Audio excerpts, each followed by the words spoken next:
ہمارے نبی پاک صلی اللہ تعالی علیہ وسلم کو اللہ نے اختیار دیا، جتنا رہنا چاہتے ہیں رہ لیں، لیکن موت آپ کے لیے ہے۔ موت سے پاک صرف آپ کا رب ہے، باقی کوئی نہیں۔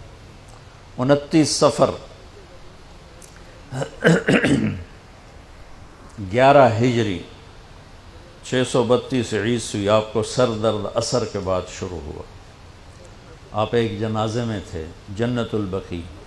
وہ درد تیز ہو گیا، گھر پہنچتے پہنچتے حضرت عائشہ کی گھر کی باری تھی اور تیز بخار میں تبدیل ہو گئی۔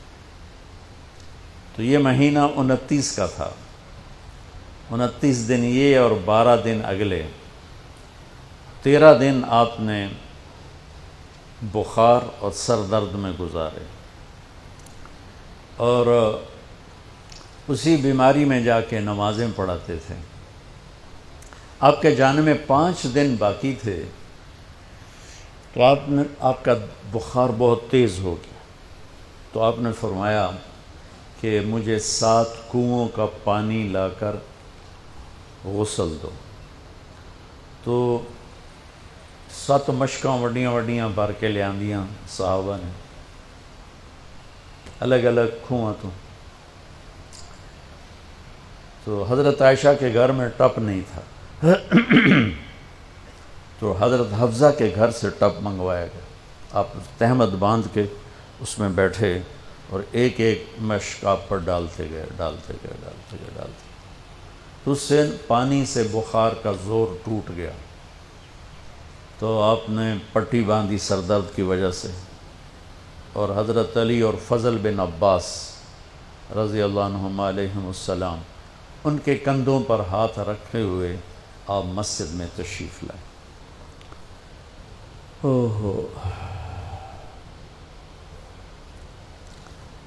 اور مسجد بھری ہوئی تھی۔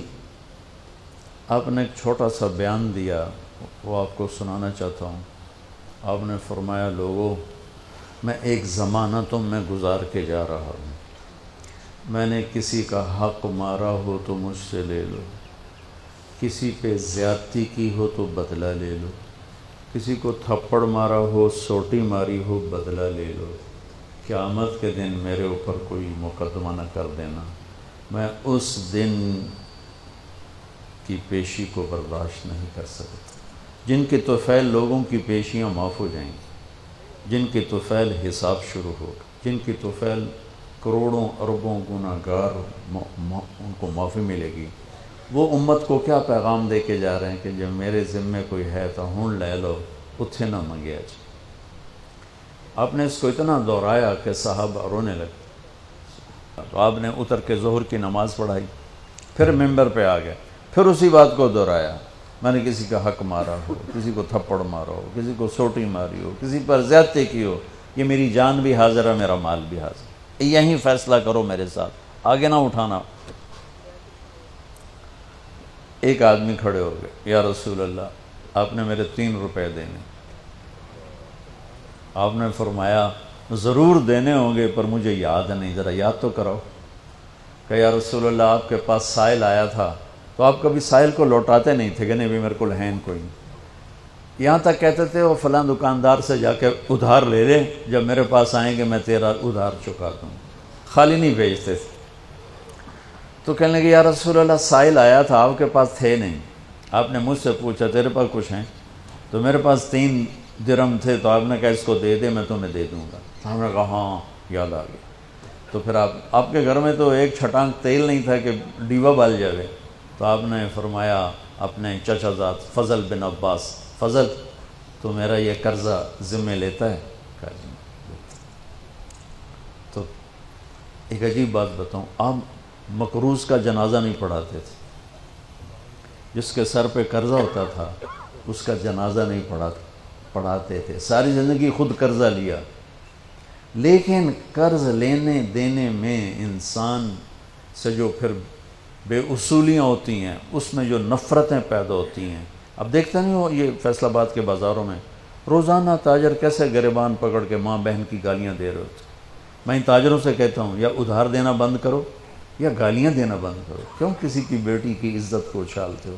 لاکھ 2 لاکھ کے پیچھے نہ کسی کی ماں چھوڑتے ہو نہ بہن چھوڑتے ہو. بھائی وہ حقوق کا معاملہ بہت سخت. تو میرے نبی جیسی پاک ہستی حقوق کے بارے میں کہہ رہے ہیں بھائی جو کوئی بدلہ لینا جائے اتھے ہی لے لو. تو صحابہ حاضر خدمت ہوئے، یا رسول اللہ لگتا ہے جانے کا وقت قریب ہے. تو آپ رونے لگے. آپ نے کہا میں تمہیں اللہ کے سپرد کرتا ہوں، اللہ تمہارا ساتھی اور حامی اور ناصر ہو. جمعرات کا دن عشاء کی نماز آپ پڑھانے کے لیے اٹھے اور غش آیا اور دوبارہ لیٹ گئے. تو پھر تھوڑی دیر کے بعد آپ کو دوبارہ ہوش آیا تو آپ نے فرمایا عشاء کی نماز ہو گئی ہے؟ کہا جی نہیں، آپ کا انتظار ہے. تو آپ اٹھنے لگے، پھر اٹھ نہیں سکے، پھر لیٹ گئے. پھر تیسری دفعہ آپ اٹھے، عشاء کی نماز ہو گئی. کہا جی آپ کا انتظار ہے. تو آپ پھر اٹھنا چاہا، نہیں اٹھ سکے. تو آپ نے فرمایا ابو بکر سے کہو عشاء کی نماز پڑھائے. تو ابو بکر ذرا پیچھے کھڑے تھے، عمر آگے کھڑے تھے. تو لوگوں نے کہا نماز ہی پڑھاونی، کوئی پڑھا دے. تو انہوں نے عمر کو آگے کر دیا، وہ پہلی صف میں کھڑے تھے. جب حضرت عمر نے اللہ اکبر کی تو آپ نے اندر میں آواز سنی تو زور سے فرمایا کہ عمر کو پیچھے کرو، ابو بکر کو آگے کرو. میرے رب کا فرمان ہے میرے مصلی پر صرف ابو بکر کھڑا ہو سکتا. تو عمر کو پیچھے کیا گیا اور ابو بکر کو آگے کیا گیا. تو جمعرات کی 1 نماز عشاء اور جمعے کی 5، ہفتے کی 5، اتوار کی 5، 15، فجر کی 1. تو جمعرات اور پیر کی 1 اور یہ 15، 17 نمازیں آپ نے پڑھائیں اللہ کے نبی کی موجودگی میں. تو ہفتے کا دن تھا تو جبریل آئے، یا رسول اللہ مجھے اللہ نے آپ کی خدمت میں بھیجا ہے کہ میں آپ کا حال پوچھ کے ہوں، آپ کا کیا حال؟ تو آپ نے کہا جبریل بڑی تکلیف ہے. اتوار کو پھر اللہ کے نبی کی خدمت میں جبریل ہے، یا رسول اللہ مجھے اللہ نے بھیجا ہے میں پوچھ کے ہوں کہ آپ کا کیا حال ہے. آپ نے کہا جبریل بڑی تکلیف ہے. پیر کے دن، ہفتے کے دن آپ ظہر کی نماز کے لیے حضرت علی اور فضل بن عباس کے کندھوں پہ ہاتھ رکھ کر آپ مسجد میں انٹر ہوئے. ابو بکر نماز پڑھا رہے تھے. تو آپ نے یہاں سے محسوس کیا کہ اللہ کے نبی انٹر ہو رہے ہیں تو وہ پیچھے ہٹنے لگے. تو آپ نے ایسے ہاتھ کا اشارہ کر کے روکا اور ان کی لیفٹ سائڈ بیٹھ کر آپ نے 4 رکعت نماز ظہر عصر ادا فرمائی. یہ آپ کی آخری ملاقات تھی اپنی امت کے ساتھ. اس کے بعد آپ اللہ کی خدمت کے پاس حاضر ہو گئے. پیر کی صبح ہو آپ نے تھوڑا سا دروازہ کھول کے امت کو نماز پڑھتے دیکھا. تو جب دروازہ کھولنے کی آواز آئی تو حضرت انس فرماتے ہیں کہ سارے نمازی ایسے بھولے کہ جیسے نماز میں ہم ہیں ہی نہیں، اور سارے اللہ کے نبی کو یوں دیکھنے لگے. ایسے کسی کو یاد ہی نہیں رہے کہ ہم نماز پڑھ رہے ہیں، سب یوں دیکھ رہے ہیں. جب آپ نے دیکھا یہ تو نماز میں ہی میری طرف متوجہ ہو گئے اور نماز میں کمی آ رہی، تو آپ نے پھر پردہ گرا دیا. یہ آپ کا اور امت کا آخری دیدار تھا. تو اشراق کے بعد آپ نے یہ 7 جون سخت گرمی تھی اور 12 ربیع الاول 632 عیسوی اور 11 ہجری. تو آپ نے اپنی ساری بیگمات کو بلایا. حضرت عائشہ فرماتی ہیں میں نصیب والی ہوں کہ مات فی سحری و نحری، اللہ کے آخری نبی میری ٹھوڑی اور سینے کے درمیان اللہ کی بارگاہ میں پیش ہوئے. یہ کیفیت تھی میرے نبی کی. یہ اس طرح آپ نے اپنی بیگم کے سینے پر سر رکھا ہوا تھا اور اس طرح نیم دراز تھے آپ اس طرح. تو آپ نے اپنی ساری بیویوں کو بلایا اور ان سے ملاقات کی. کچھ نہیں بتایا کہ میں جا رہا ہوں. اس کے بعد آپ نے بیٹی فاطمہ کو بلایا اور ان سے فرمایا کہ بیٹی میں جا رہا ہوں. تو وہ رونے لگیں. تو آپ نے کہا رو نہیں، سب سے پہلے تو ہی آئے گی مجھے ملنے. 6 مہینے بعد بیٹی کا بھی انتقال ہوتا. پھر آپ نے مولا علی کو بلایا، ان کا سر اپنی گود میں رکھا اور ان کی کمر پہ ہاتھ پھیرتے رہے اور دعا دیتے رہے. دعا یہ سب کچھ بڑے سکون کے ساتھ ہو. آخر میں دونوں بچوں کو بلایا، حسن حسین. جن میں آپ کی جان اٹکی ہوتی. آپ فرمایا کرتے تھے میری آنکھوں کی ٹھنڈک، میرے دو پھول، میری دنیا کی بہار، میرے جگر کے ٹکڑے. تو آخر میں دونوں بچے بولائے اور یوں جو لیا نا سینے سے لگا تو ساتھ ہی آنسو سے شروع ہو. وہ سارا منظر آگے کھل گیا تو بے ساختہ آنسو. ایک دفعہ آپ نے حضرت ام سلمہ سے فرمایا، ام سلمہ آپ کی بیگمات میں سے کہ ایک فرشتہ آ رہا ہے جو آج تک کبھی نہیں آیا، پہلی دفعہ آ رہا ہے مجھ سے ملنے، تم دروازے پہ کھڑی ہو جاؤ، کسی کو اندر نہ آنے دینا. وہ کھڑی ہو گئی. تھوڑی دیر میں کہیں سے امام حسین آ گئے کھیلتے ہوئے. وہ اندر جانے لگے، انہوں نے روک لیا. روکا تو وہ رونے لگے، روئے تو انہوں نے چھوڑ دیا. تھوڑی دیر کے بعد اندر سے زور زور سے رونے کی آواز آئی، اللہ کے نبی کی تڑپ تڑپ کے رونے کی آواز.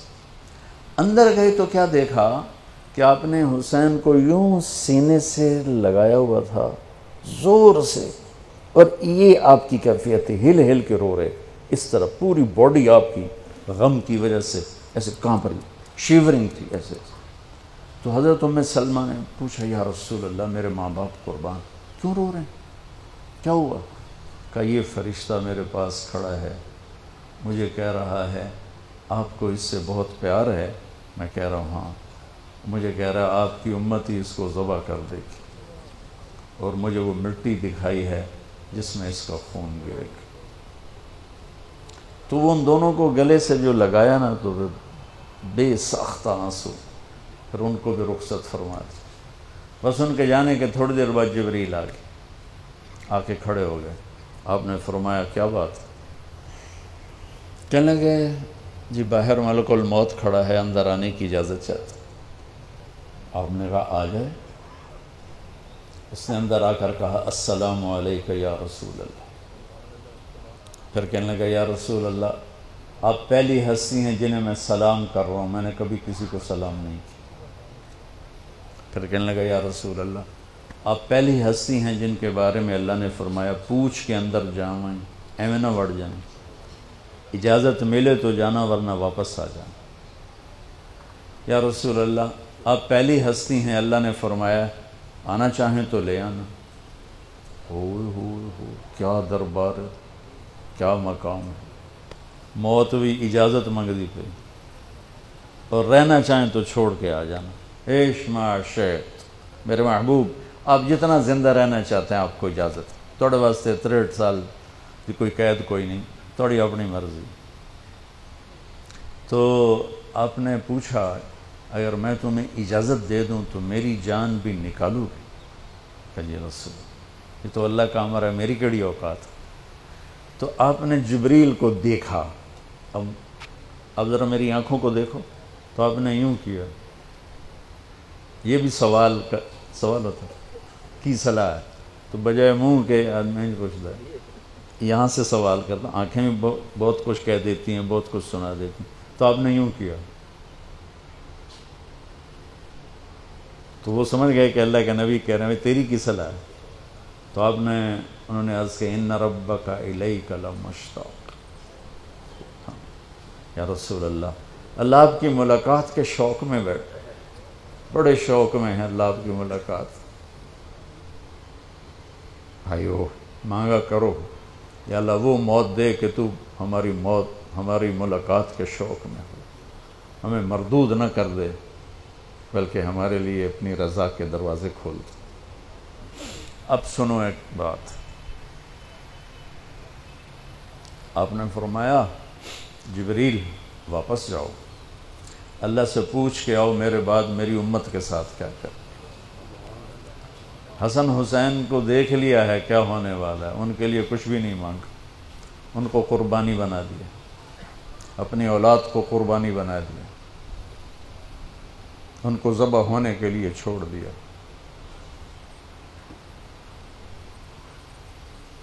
اور تمہارے لیے ہاتھ اٹھا دیا کہ پوچھ کے آ پہلے میرے بعد میری امت کے ساتھ کیا کرے.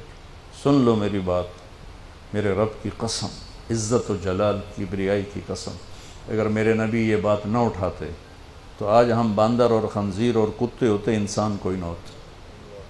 ایک مچھی کھادی آئی موسیٰ علیہ السلام دی قوم تے اللہ باندر بنا چھڑے سے کونو قردتن خاسئین قرآن بندر بن جاؤ ذلیل و خوار ہو کر. اور پابندی کیا تھی؟ ہفتے نو مچھی نہ کھاؤ. سود کے کاروبار کرنا، سودی قرضے دینا، ماں باپ کی نافرمانی کرنا، شراب کے اڈے چلانا، زنا کے اڈے چلانا، جھوٹے مقدمے کرانا، جھوٹی گواہیاں دینا، ناجائز قتل کرنا، یہ وہ گناہ ہے کہ ہم کب کے کتے بلے بن چکے ہوتے. یہ تو اس کملی والے کو دعا دو جو اولاد کو چھوڑ دیا تقدیر پر اور تمہارے لیے جولی پھیلا دی. کیا کرو گے میری امت کے ساتھ؟ جبریل واپس آئے، پیغام لائے، یا رسول اللہ، اللہ فرما رہے ہیں ہم آپ کی امت کو تنہا نہیں چھوڑیں گے. آپ نے کہا الآن قرۃ عینی، واہ یا رسول اللہ قربان جائے. آپ نے کہا اب میری آنکھیں ٹھنڈی ہیں. اللہم الرفیق الاعلی، یا اللہ ہوں بلا میں آمن تیار. وہ جو چند لمحے تھے اس میں پھر آپ نے امت کو وصیت فرمائی الصلاۃ، میری امت نماز نہ چھوڑنا. 90% لوگ نماز چھوڑ گئے. وما ملکت ایمانکم، اپنے نوکر، ملازم، غریب ان پہ ترس کھانا، فرعون نہ بننا. حقوق اللہ، حقوق العباد. حقوق اللہ میں نماز سب سے اعلیٰ، حقوق العباد میں غریب سب سے اعلیٰ. تو ان کو سمیٹ کر پورا دین بتا دیا. الصلاۃ، میری امت نماز نہ چھوڑنا. وما ملکت ایمانکم، اپنے نوکر چاکر، نوکرانیاں، غریب لوگ ان پہ رحم کرنا. انہی دو باتوں کو اب دہرا رہے تھے. پھر آواز کمزور ہوئی تو کہا الصلاۃ الصلاۃ الصلاۃ، نماز نماز.